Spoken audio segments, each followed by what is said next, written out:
Hi friends, இந்த question வந்து 2024 நடந்த combined technical service examination diploma R ITI லெவலில் கேட்ட பாலிட்டி கொஸ்டினுக்குள்ளே போகலாம். கொஸ்டின் நம்பர் 1 பாருங்கள். கீழே கொடுக்கப்பட்டுள்ள விவரங்களை பயன்படுத்தி சரியான இணையை தேர்ந்தெடுக்கவும். பட்டியல் 1 பட்டியல் 2 அப்படின்னு கொடுத்துருக்காங்க இல்லையா. நம்ம இந்திய அரசியலமைப்பு அப்படிங்கிறது பல்வேறு நாடுகளிலிருந்து பெறப்பட்ட அரசியலமைப்பு தான். எந்தெந்த விஷயங்களை எந்தெந்த நாட்டிலேருந்து எடுத்திருக்கோம் அப்படிங்கிறது தான் கொஸ்டின். ஃபஸ்ட்டு ஸ்டேட்மெண்ட் பாருங்கள். அடிப்படை உரிமைகள் அப்படின்னு கொடுத்துருக்காங்க இல்லையா. அடிப்படை உரிமைகள் அப்படிங்கிற கான்செப்ட் வந்து நம்ம அமெரிக்காவிலேருந்து எடுத்திருக்கோம். அப்போ ஃபஸ்ட்டு ஸ்டேட்மெண்ட் அப்படிங்கிறதுக்கு 2 அப்படிங்கிறது கரெக்டு. பாராளுமன்ற முறை அரசாங்கம் அப்படின்னு கொடுத்துருக்காங்க இல்லையா. பாராளுமன்ற முறை அரசாங்கம், ஈரவை சட்டமன்றம், இது எல்லாமே நம்ம எங்கேருந்து எடுத்திருக்கோம் அப்படின்னு இங்கிலாந்துலேருந்து எடுத்திருக்கோம். அப்போ செகண்ட் ஸ்டேட்மெண்ட் அப்படிங்கிறதுக்கு 1 அப்படிங்கிறது கரெக்டு. தேர்டு ஸ்டேட்மெண்ட்டில் இருக்க அவசர நிலை அதிகாரம் அப்படின்னு கொடுத்துருக்காங்க இல்லையா. எமர்ஜென்சி பவர் அப்படிங்கிறது நம்ம எங்கேருந்து எடுத்திருப்போம் அப்படின்னா ஜெர்மனிலேருந்து எடுத்திருப்போம். அவசர நிலை பிரகடனமும் சரி, அவசர நிலை பிரகடனத்தின் போது அடிப்படை உரிமைகள் ரத்து, இந்த 2 கான்செப்ட்டுமே ஜெர்மனிலேருந்து எடுத்தது. அப்போ தேர்டு ஸ்டேட்மெண்ட்டுக்கு 4 அப்படிங்கிறது கரெக்டு. ஃபோர்த்து ஸ்டேட்மெண்ட்டில் இருக்க அரசு நெறிமுறை கோட்பாடு, அதாவது டிபிஎஸ்பி அப்படின்னு கொடுத்துருக்காங்க. டிபிஎஸ்பி அப்படிங்கிற கான்செப்டை நம்ம எங்கேருந்து எடுத்திருக்கோம் அப்படின்னா அயர்லாந்துலேருந்து எடுத்திருக்கோம். அப்போ ஃபோர்த்து ஸ்டேட்மெண்ட்டுக்கு 3 அப்படிங்கிறது கரெக்டாக. அப்போ இந்த கொஸ்டினுக்கு கரெக்டான ஆன்சர் அப்படிங்கிறது ஆப்ஷன் சியில் இருக்க 2143 அப்படிங்கிறது தான். கொஸ்டின் நம்பர் 2 பாருங்கள். கீழே கொடுக்கப்பட்டுள்ள விவரங்களை பயன்படுத்தி பட்டியல் 1 மற்றும் பட்டியல் 2 பொருத்தி சரியான இணையை தேர்ந்தெடுக்கவும்.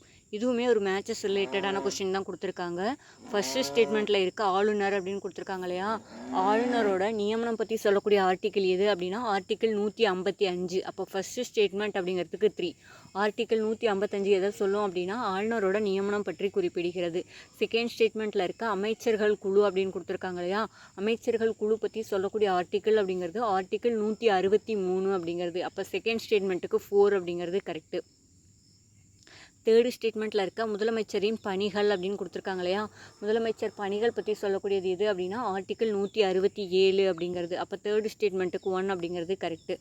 அந்த முதலமைச்சரின் பணிகள் அப்படின்னா என்ன அப்படின்னா நிர்வாகம் சம்பந்தமான தகவல்களை வந்து முதலமைச்சர் ஆளுநருக்கு தெரிவிக்கிறது தான் முதலமைச்சரின் பணிகள். அதுதான் ஆர்டிக்கிள் 167 அப்படிங்கிறது.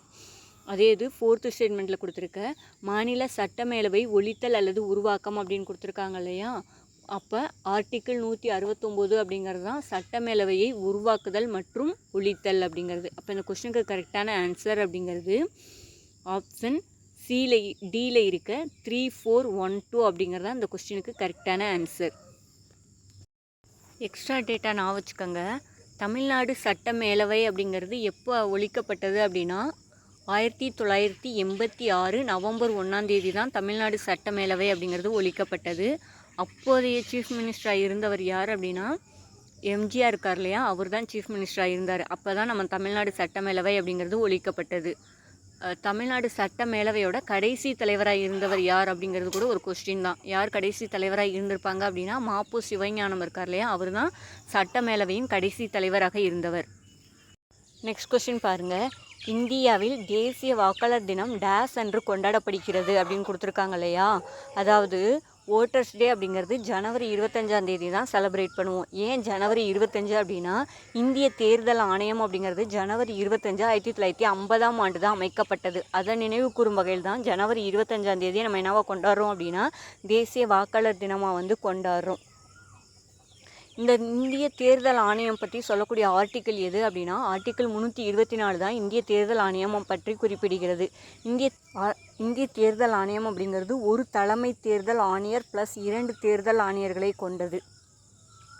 இவங்களோட ரிட்டையர்மெண்ட் ஏஜுங்கிறது 6 இயர்ஸ் ஆர் 65 இயர்ஸ் எது முன்னாடி வருதோ அதை வந்து கன்சிடர் பண்ணுவாங்க.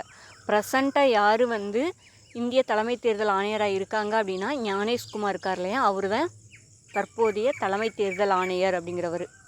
அப்போ இந்த கொஸ்டினுக்கு கரெக்டான ஆன்சர் அப்படிங்கிறது ஜனவரி 25 தான் நேஷ்னல் ஓட்டர்ஸ் டேயாக செலிப்ரேட் பண்ணுறோம். எப்போ இருந்து அப்படின்னா 2011 இருந்து தான் நம்ம இந்த தேசிய வாக்காளர் தினம் அப்படிங்கிறது கொண்டாட ஆரம்பிக்கிறோம். நெக்ஸ்ட் கொஸ்டின் பாருங்கள். ஒரு மாநிலத்தில் அரசமைப்பு ஆட்சி முறை முற்றிலும் சீர்குலைந்தால் மட்டுமே அரசமைப்பு உறுப்பு 356 மிகவும் குறைவாகவும் கடைசி ஆயுதமாகவும் பயன்படுத்த வேண்டும் என கூறிய குழு எது அப்படின்னு கேட்டிருக்காங்க. இதுக்கு கரெக்டான ஆன்சர் அப்படிங்கிறது சர்க்காரியா கமிஷன். சர்க்காரிய கமிஷன் அப்படிங்கிறது 1983 வந்து போட்டிருப்பாங்க இந்திரா காந்தி பீரியடில். எதுக்காக அப்படின்னா மத்திய மாநில உறவுகள் பற்றி ஆராய்வதற்காக தான் இந்த சர்க்காரிய கமிட்டி அப்படிங்கிறது போட்டிருப்பாங்க. அப்போ சர்க்காரிய கமிட்டி தான் ஆர்டிக்கிள் 356 மிகவும் குறைவாகவும் கடைசி ஆயுதமாகவும் பயன்படுத்த வேண்டும் என்று கூறிய குழு. ஆர்டிக்கிள் 356 அப்படிங்கிறது எதை சொல்லுது அப்படின்னா ஸ்டேட் எமர்ஜென்சி பற்றி சொல்லக்கூடியதான் ஆர்டிக்கிள் 356. அப்போ இந்த கொஸ்டின் கரெக்டான ஆன்சர் அப்படின்னா ஆப்ஷன் டியில் இருக்க சர்க்காரிய கமிஷன். அதே இது ஃபஸ்ட்டு கொடுத்துருக்காங்கல்ல பூஞ்சி கமிஷன் அப்படின்னு கொடுத்துருக்காங்க இல்லையா, பூஞ்சி கமிஷன் வந்து 2007 வந்து போட்டிருப்பாங்க. மத்திய மாநில உறவுகள் பற்றி ஆராய்வதற்காக போடப்பட்ட கமிட்டி தான் பூஞ்சி கமிஷனும். செகண்ட் ஆப்ஷனில் கொடுத்துருக்க ராஜ்மன்னார் குழு கொடுத்துருக்காங்க இல்லையா, ராஜ்மன்னார் கமிஷன் அப்படிங்கிறது 1969 போட்டிருப்பாங்க. மத்திய மாநில உறவுகள் பற்றி ஆராய்வதற்காக தமிழ்நாடு கவர்மெண்ட் போட்ட கமிஷன் தான் எது அப்படின்னா ராஜ்மன்னார் கமிஷன் அப்படிங்கிறது. தமிழ்நாட்டில் இது வரைக்கும் ஆர்டிக்கிள் 356 யூஸ் பண்ணி எத்தனை தடவை ஆட்சி கலைச்சிருக்காங்க அப்படின்னா 4 தடவை. கருணாநிதிக்கு 2 தடவை, எம்ஜிஆர் பீரியடில் 1 தடவை, ஜானகி ராமச்சந்திரன் எம்ஜிஆரோட ஒய்ஃப் இருக்காங்க இல்லையா அவங்க 1 தடவை, மொத்தம் 4 தடவை தமிழ்நாட்டில் வந்து ஸ்டேட் எமர்ஜென்சி அப்படிங்கிறத யூஸ் பண்ணியிருக்காங்க. நெக்ஸ்ட் கொஸ்டின் பாருங்கள். 6 முதல் 14 வயது வரையிலான அனைத்து குழந்தைகளுக்கும் இலவச மற்றும் கட்டாய கல்வியை அரசு வழங்க வேண்டும் என்று இந்திய அரசியலமைப்பின் எந்த பிரிவு அறிவிக்கிறது அப்படின்னு கேட்டிருக்காங்க இல்லையா. கரெக்டான ஆன்சர் அப்படிங்கிறது ஆர்டிக்கிள் 21A அப்படிங்கிறது தான். இந்த ஆர்டிக்கிள் 21A அப்படிங்கிறது 86வது சட்ட திருத்தம் 2002 மூலம் இந்திய அரசியலமைப்பில் வந்து இணைச்சிருப்பாங்க.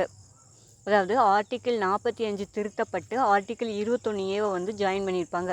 அதுக்கு முன்னாடிலாம் கல்வி அப்படிங்கிறது அடிப்படை உரிமையில் கிடையாது. 86வது சட்ட திருத்தம் 2002க்கு அப்புறம் தான் கல்வி அப்படிங்கிறது அடிப்படை உரிமையில் வந்து மாற்றிருப்பாங்க. அப்போ இந்த கொஸ்டின் கரெக்டான ஆன்சர் அப்படிங்கிறது ஆப்ஷன் ஏல இருக்க ஆர்டிக்கிள் 21A அப்படின்னு அர்த்தம். அதே இது ஆப்ஷன் பியில் இருக்க ஆர்டிக்கிள் 20 அப்படின்னு கொடுத்துருக்காங்க இல்லையா. ஆர்டிக்கிள் 20 எதை பற்றி சொல்லும் அப்படின்னா ஒரே குற்றத்திற்காக எவரும் ஒரு முறைக்கு மேல் வழக்கு தொடரப்பட்டு தண்டிக்கப்படக்கூடாது. அதே இது ஆர்டிக்கிள் 21 அப்படிங்கிறது உயிருக்கும் தனிமனித பாதுகாப்புக்கும் உள்ள உரிமை பற்றி சொல்லக்கூடியது. ஆர்டிக்கிள் 22 அப்படிங்கிறது காரணமின்றி எவரையும் கைது செய்யக்கூடாது, கைது செய்பவர் எவராயினும் காரணம் தெரிவிக்கப்பட வேண்டும், கைது செய்யப்பட்ட 24 மணி நேரத்தில் நீதிமன்றத்தில் ஒப்படைக்கப்பட வேண்டும். ஆனால் இதில் எக்ஸப்ஷனல் கேஸ் எது அப்படின்னா தடுப்பு காவலில் கைது செய்கிறவர்களுக்கு இந்த ஆர்டிக்கிள் 22 அப்படிங்கிறது பொருந்தாது. அதே மாதிரி நமக்கு வந்து அவசர நிலை பிரகடனம் போடுவாங்க இல்லையா, நேஷ்னல் எமர்ஜென்சி போட்டாங்க அப்படின்னா ஆர்டிக்கிள் 19 அப்படிங்கிறது முழுசாக வந்து ஸ்டாப் பண்ணிடுவாங்க. எந்த ஆர்டிக்கிளை வந்து நம்மளால் ஸ்டாப் பண்ண முடியாது அப்படின்னா ஆர்டிக்கிள் 21 இருக்கு இல்லையா, அதை தவிர மற்ற எல்லா அடிப்படை உரிமைகளும் ரத்து செய்யப்பட்டுரும். இப்போ இந்த கொஸ்டினுக்கு கரெக்டான ஆன்சர் அப்படிங்கிறது ஆப்ஷன் ஏல இருக்க ஆர்டிக்கிள் 21A அப்படிங்கிறது தான். நெக்ஸ்ட் கொஸ்டின் பாருங்கள். இது 6th புக்கில் இருக்குல்ல, அந்த புக்கில் இருக்க ஒரு கொஸ்டின் தான். பொறுத்துக மேட்சஸ் ரிலேட்டடான கொஸ்டின். ஒரு பக்கம் மாநிலம் கொடுத்துருக்காங்க, ஒரு பக்கம் நடனம் அப்படின்னு கொடுத்துருக்காங்க. ஃபஸ்ட்டு ஸ்டேட்மெண்ட்டில் இருக்க அஸ்ஸாம் அப்படின்னு எடுத்துக்கிறோம். அஸ்ஸாமோட நடனம் எது அப்படின்னா சத்ரியா அப்படிங்கிறது தான். அப்போ ஃபஸ்ட்டு ஸ்டேட்மெண்ட் அப்படிங்கிறதுக்கு 3 அப்படிங்கிறது கரெக்டு. செகண்ட் ஸ்டேட்மெண்ட்டில் இருக்க கர்நாடகா கொடுத்துருக்காங்க இல்லையா, கர்நாடகாவோட நடனம் எது அப்படின்னா யக்ஷகானம், அதாவது செகண்ட் ஸ்டேட்மெண்ட்டுக்கு 4 அப்படிங்கிறது. ஆந்திரா அப்படின்னு எடுத்துக்கிட்டோம் அப்படின்னா ஆந்திராவோடது எது அப்படின்னா குச்சிப்புடி அப்படிங்கிறது. அப்போ தேர்டு ஸ்டேட்மெண்ட்டுக்கு செகண்டு தான் கரெக்டு. ஃபோர்த்து ஸ்டேட்மெண்ட்டில் இருக்க கேரளா அப்படின்னு எடுத்துக்கிட்டோம் அப்படின்னா கேரளாவுக்கு கரெக்டான நடனம் எது அப்படின்னா கதகளி அப்படிங்கிறது. இப்போ அந்த கொஸ்டின் கரெக்டான ஆன்சர் அப்படிங்கிறது ஆப்ஷன் சியில் இருக்க 3, 4, 2, 1 அப்படிங்கிறது தான் இந்த கொஸ்டினுக்கு கரெக்டான ஆன்சர். நெக்ஸ்ட் கொஸ்டின் பாருங்கள். சட்டப்பிரிவு 243B எந்த அரசமைப்பு சட்ட திருத்தத்தின் மூலம் சேர்க்கப்பட்டுள்ளது அப்படின்னு கொடுத்துருக்காங்க இல்லையா. இந்த கொஸ்டினுக்கு கரெக்டான ஆன்சர் அப்படிங்கிறது 73வது சட்ட திருத்தம் 1992. இந்த 73வது சட்ட திருத்தம் 1992 படி தான் 11வது அட்டவணை அப்படிங்கிறது இந்திய அரசியலமைப்பில் சேர்த்துருப்பாங்க. அது மட்டும் இல்லாமல் பார்ட் 9 இருக்கு இல்லையா, பார்ட் 9ங்கிறது பஞ்சாயத்து ராஜ் பற்றி சொல்லக்கூடியது. அதே மாதிரி அட்டவணை 11ங்கிறதும் பஞ்சாயத்து ராஜ் பற்றி சொல்லக்கூடியது தான். அப்போ இது ரெண்டுமே 73வது சட்ட திருத்தம் 1992 மூலம் தான் சேர்த்துருப்பாங்க. இந்த ஆர்டிக்கிள் 243B அப்படின்னு கொடுத்துருக்காங்க இல்லையா, இது எதை பற்றி சொல்லக்கூடியது அப்படின்னா உள்ளாட்சி அமைப்பு இருக்குல்ல அதை பற்றி சொல்லக்கூடியதான் ஆர்டிக்கிள் 243B அப்படிங்கிறது. அதே இது தேர்ட் ஸ்டேட்மெண்ட்டில் இருக்க 74வது அரசியலமைப்பு சட்ட திருத்தம் அப்படின்னு கொடுத்துருக்காங்க இல்லையா. 74வது அரசியலமைப்பு சட்ட திருத்தம் அப்படிங்கிறது 1992 கொண்டு வந்திருப்பாங்க. அதன்படி 12வது அட்டவணை அப்படிங்கிறது இந்திய அரசியலமைப்பில் இணைச்சிருப்பாங்க. 11வது அட்டவணைங்கிறது பஞ்சாயத்து ராஜ் பற்றி சொல்லும். 12வது அட்டவணை அப்படிங்கிறது முனிசிபாலிட்டி இருக்கு இல்லையா, நகர்பாலிகா பற்றி சொல்லக்கூடியதான் 12வது அட்டவணை. இந்த கொஸ்டினுக்கு கரெக்டான ஆன்சர் அப்படிங்கிறது ஆப்ஷன் டியில் இருக்க 73வது அரசியலமைப்பு சட்ட திருத்தம் அப்படிங்கிறது. நெக்ஸ்ட் கொஸ்டின் பாருங்கள். 73வது மற்றும் 74வது அரசியல் சாசன திருத்தச் சட்டங்கள் எங்கே பெண்களுக்கு 1/3 இடங்களை ஒதுக்கியுள்ளன அப்படின்னு கொடுத்துருக்காங்க இல்லையா. இந்த 73வது அரசியலமைப்பு சட்ட திருத்தம் 74வது அரசியலமைப்பு சட்ட திருத்தம் ரெண்டுமே 1992 கொண்டு வந்திருப்பாங்க.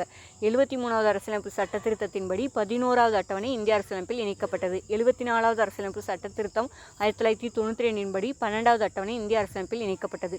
11வது அட்டவணை பஞ்சாயத்து ராஜ் பற்றி சொல்லும். 12வது அட்டவணை அப்படிங்கிறது முனிசிபாலிட்டி நகர்பாலிகா பற்றி சொல்லக்கூடியது. அப்போ இந்த கொஸ்டினில் பெண்களுக்கு 1/3 அப்படிங்கிறது எதில் இடஒதுக்கீடு கொடுத்துருப்பாங்க அப்படின்னா பஞ்சாயத்து மற்றும் நகர சுயாட்சி அமைப்புகளில் அப்படிங்கிறது. ஆப்ஷன் ஏ தான் இந்த கொஸ்டினுக்கு கரெக்டான ஆன்சர்.